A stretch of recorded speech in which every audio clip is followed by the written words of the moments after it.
കാലവർഷം എത്തും മുൻപേ തകർത്തു പെയ്യുന്ന മഴയെ അവഗണിച്ച് കൊട്ടിയൂരിലേക്ക് വൻതോതിൽ ഭക്തജനങ്ങൾ എത്തിക്കൊണ്ടിരിക്കുന്നു. വെള്ളിയാഴ്ച ആരംഭിച്ച താൽക്കാലിക ശ്രീകോവിൽ നിർമ്മാണ പ്രവൃത്തി പുരോഗമിക്കുകയാണ്. ബുധനാഴ്ചയാണ് വൈശാഖ മഹോത്സവത്തിലെ ആദ്യ ആരാധനയായ തിരുവോണം ആരാധന. അതിനു മുൻപായി താൽക്കാലിക ശ്രീകോവിൽ സജ്ജമാകേണ്ടതുണ്ട്. ഈ വർഷത്തെ സുപ്രധാന ചടങ്ങുകളിലൊന്നായ ഇളനീർ വെപ്പും ബുധനാഴ്ചയാണ് നടക്കുക.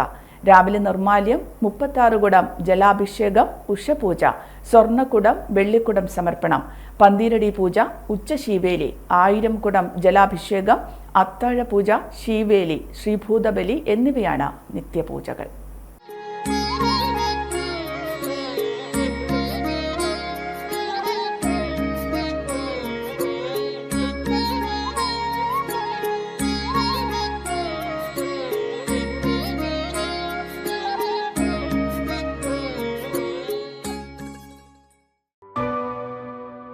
AKG Memorial Cooperative Hospital, Kannur.